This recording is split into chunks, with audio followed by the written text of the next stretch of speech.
everyone, welcome to M5 versus Mouse. This is Premier League week number 2 match, postponed. We're casting from the replay.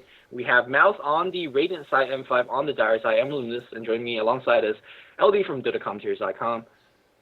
We did some pre-game introduction here, and we're just waiting for the pick and ban to go underway. Hi Luminous, I'm excited for this match. Let's see how Mouse's new roster does. Do you know, is Masenko Kuroki, or is that a stand-in again? I am going to assume it's Kuroki. There's no way for me to confirm, but I'm pretty sure it is Kuroki. Okay, so we tentatively think that's Kuroki. Chen is going to be the first ban. Of course, not really a remarkable ban, but they do have first pick. So clearly they do not want to take Chen, because they certainly had that option, or at least could have left him in the pool. Forced to ban out from M5. Lycan going to be able to reply. I mean, you guys have seen these bans before. I don't need to bore you by talking about how good these heroes are pushing. But they are strong pushing heroes, so let's see if the teams continue in that direction. Yeah, I'm just expecting to M5 to pick something like Acropolis or Farming Lesh, something that we haven't seen quite a bit. I guess Farming Lesh has becoming quite a bit of standard, but don't be surprised if you see even a Shadow Fiend or a Klinx. M5's got a couple of heroes that it's kind of their niche heroes, and they play it very, very well. But I guess that's probably a bad time to bring it up, first ban, as these guys are taking quite a bit of time to go over the pick and ban phase. As once again, I have to fix my starboard. Sorry about that, guys. Give me just 1 second here. No problem. I got you covered. Tidehunter's going to be the second ban here. Interesting, though, because Twista plays a very, very good Tidehunter. And, well, I guess they don't want to play against it. I wonder what their first pick is going to be going into. Invoker, most likely a very likely choice. Although Broodmother and Furion are both in the pool. Invoker gets axed right now. Speaking of Broodmother, Team Mouse has been picking Broodmother quite a bit. They always give it to Sexy Bambo, as he plays it very decently on the side lane. Alright, we're good. Starboard is fixed. So Sexy Bambo, side lane Invoker. Guess we're not going to see that this game. Tidehunter gets banned as well, so both teams going back to a little bit more of team fight. After I mean, it's pretty much just banning strong heroes at this point, which is normally what you see in drafts. But once in a while, you'll see a little bit more of a focus on certain types of heroes. This game doesn't really seem to be the case. Seems to be just heroes the teams don't want to deal with. And I'm curious, Furion is still in the pool. Will we see him make it through? And if so, will Mouse pick him up? If anyone cares, Mouse has like a 2-7 win rate with Furion, so hopefully that statistic doesn't make them go worse. But yeah, Furion's still in the pool. Mouse Sport does have first pick. I gotta say, I don't care if you're 2-7. If you're getting Furion, you're getting Furion. Yeah, if you leave him in the pool and you don't take him, that would be very odd to see, especially when you're not getting something like Chen in reply. So with that first pick, Profit is going to be left in, at least by Mouse. The question is, will M5 ban him? If not, we're probably going to see him, and hopefully, I believe it's usually Sexy Bambo who plays the Furion for Mouse, so hopefully he'll be able to turn it around and have some better results this time. Anti-Mage is the final ban. Interesting. Yeah. Well, I mean, maybe Kuroki will play here, because, I mean, all these players on the Radiant side, they can play multiple heroes, multiple roles, so it's very easy for them to switch it up. Right. First pick goes back to Team Mouse, and not a snap Furion pick, so they're thinking about it. This is definitely not the same pace of draft that we saw out of Dara versus MTW. Those teams were so confident in their picks. I mean, they were almost picking and banning before the previous team had a chance to make a selection. And this time around, a much more deliberate draft, a much slower pace, which of course gives us more time to talk. Leshrac is the first pick. Wow. This hero has been trending upward, so I'm not surprised by any means, but it's going to leave Profit in the pool. I expect M5 will snap him up. Yeah, I mean, Lesh is definitely a hero that's been doing a lot of dirty work lately. It also could be considered as a pick and a ban against M5, because SS do love their SS or inmate, depending if they want to play carry or support Lesh. Do love their Leshes. So they do pick it up very, very early. Again, Furion's in the pool, Broodmother's in the pool, and I cannot believe that we did not see a first pick for him. That is a very potent 1-2 punch. Of course, Leshrac is decent against the minions, especially if you get some farm. Edict is not great, but Lightning, Split Earth, as well as Pulse Nova will clean them up.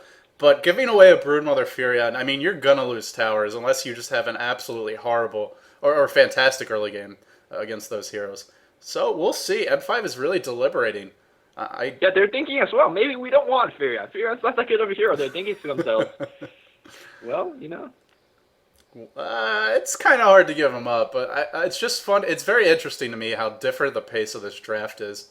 And I don't know whether it's just, the other teams being more confident or they've just practiced a little bit more. Or these two teams not as familiar with each other. Now, one thing we didn't mention in the pregame, you did see it on the slides, is that M5 has a 2-1 lead in the head-to-head matchup.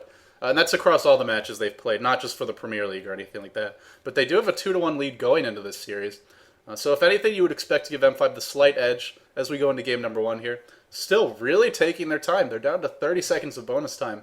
Normally you want to leave a little bit in reserve. I'm about to suggest that PG is currently taking a vodka break. Oh, there we go. There you go. He was taking a sip of the booze. Came back. Oh, it's my turn to pick. All right, Enigma Windrunner. Let's go. Now, keep in mind, this match was played in between matches at the Kiev LAN and the Star Series, and Enigma was really popular there. Not only that, he seemed to be winning every game he played, regardless of what team he was on. Or even when he wasn't winning, he was still hitting big black holes. We also saw this over the weekend when we were casting some other matches for the DreamHack qualifiers. Enigma has been very, very strong lately. Even sometimes if you only hit 1 or 2 heroes with the black hole, it's enough. It guarantees those kills. It can lead to Roshan, can lead to tower pushes. Interesting. Sand King and Broodmother picked up, so I gotta say, mouz afraid of getting counterpicked with that Sand King, also not wanting to give the Epicenter black hole Wombo combo to M5, which I think is very advisable. A smart pick on the Sand King, I would say. And that's going to give him a strong dual lane if they want to put the Leshrac with him. Also very smart in the sense that you're taking away the only counter to Broodmother in terms of the laning stage. And now the dire side is going to go into a Slardar. Very interesting choice. Of course, once he hits his ultimate, he would be able to scare Broodmother or Sand King off the lane. Gives them very, very strong right-click potential against these rather squishy heroes on the Radiant side. So that's a very, very strong hero. Yeah. But we're not still seeing Furion.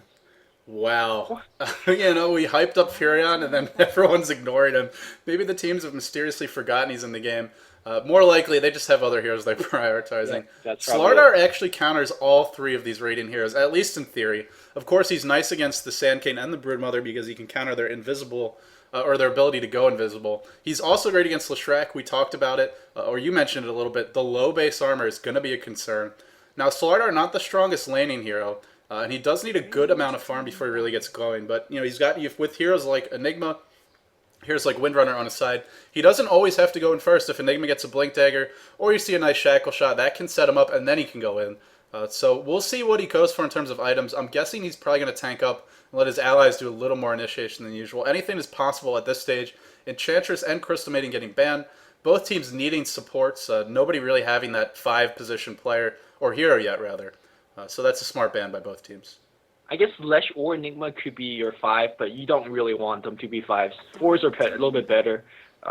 And also, they're not the best stunners, so to kind of start the engagement, you want to stay on back. Finally, we see a Furion ban on the 5th ban here, as we see M5 now working on their 5th. Some still really good supports are left in the pool. I think Vengeful Spirit would be a snap pickup for the dire side, but I'm pretty sure Twista will pick up for themselves. Not only do you cancel the black hole with the swap, but you also kind of either have the synergy with the Cherub plus the amplified damage, or you kind of take away that synergy from the enemy team. Right. Sometimes you pick up a hero because it fits in really well to your lineup. Sometimes you pick up a hero to deny it to the enemy team. And in this case, picking Vengeful Spirit would deny a really potent hero for M5.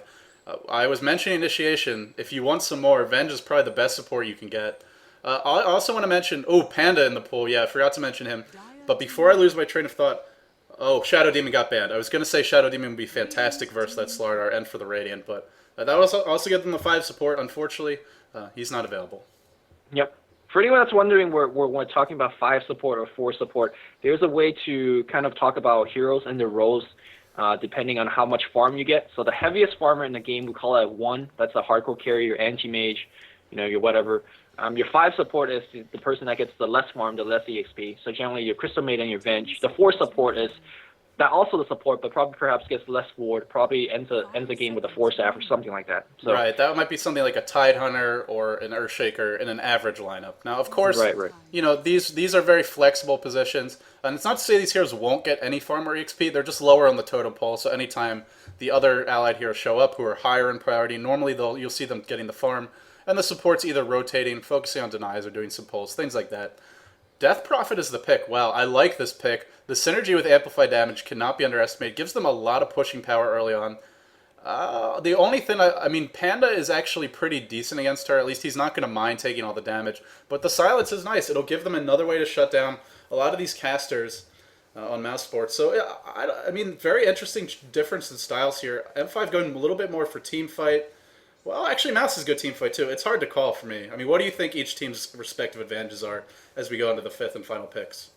I actually love Death Prophet against Panda. I mean, one of Panda's strong point is the fact that when you ultimate, you could disable half the team, one with the stun and second with the 6-second cyclone to kind of remove a lot of DPS from the team fight. But Death Prophet wants you to cyclone her because her ghosts are still flying around and she's not getting damage at all. You can stun her for 2 seconds, but again, she's still dealing DPS. And of course, the Drunken Haze is not gonna. She doesn't care about that. So she's one of the few heroes in the game that could really get around the whole Brewmaster kind of counter carry thing that he has going on. Of course, we do see the Venge being picked up now. Again, to deny the sacking minus armor to get the swap against Enigma. Also, Death Prophet pretty good against Panda in the sense that you could actually have access to a silence. If you get a silence against the Panda, especially in later stage of the game, it's like a 7-second silence? It lasts forever. So you can, again, shut down a couple of these heroes. Would you see Frost Armor being picked up? A great combination. So now your heroes are extremely tanky. It's really good against Brood. It's really good against Pandas. You throw Frost Armor on a Crop, who usually goes for Vanguard mech. She's hard to kill. One other downside to this mouse sports lineup, I completely agree with everything you were saying, by the way. One of the other downsides of this mouse sports lineup, they're not very strong in the laning phase. Sand King's decent. Vengeful Spirit is a good ganker. She's not a very good babysitter because she has low range on her spells. She's still a fantastic support hero, don't get me wrong, but she's not going to give you a whole lot of lane control. Their only really strong lane controller early on is that Leshrac. Broodmother is decent, but if she's up against a dual lane and they get Sentry Ward, something like that, she can be shut down pretty hard early. So I feel like Mouse Sports, if they can get through the early game and have a decent start, they'll be in an okay position. But M5 still is a good mid game, so I feel like Mouse Sports is going to have a tough time. Even if they get a good start, they're still looking at a challenging game. And if they don't have a good start, they're going to be in a world of trouble. Well, I think you're not giving M5 Mouse as much credit as they deserve. I feel like when they want to go offensive, their heroes are pretty good. Magic Missile into Clap, pretty good. Defensively, though, I think that's where they have trouble, where the lack of range, the lack of stun range, when your teammates are getting initiated on. I think that's where they. It depends. If they play very offensively, I think their heroes going to be okay. Now, with that said, M5 is one of the most aggressive teams in the world, so I'm pretty sure M5 is going to be playing aggressive. We're going to see Vigos on Slaughter, and last time we saw Vigos on Slaughter, he goes crazy. He went, 4-staff? I don't think he even got a Vanguard. It's like, earn 4-staff. Where are you guys at, man? So it was a lot of kind of offensive firepower. PGG is going to be playing Enigma. I think he is going to be jungling. He's picking up quite a bit of clarities, although he does have a pair of tangos. Well, Inmate is going to be playing the Lich. Vigos, like I pointed out, is on Slaughter. On the top lane here, we have SS playing his Death Prophet. He's the guy always plays Death Prophet. The item build that he does go for is Vanguard into Mech, and probably Hex later on, or Shivas, depending how the game's going by then. And then the last hero is a... What?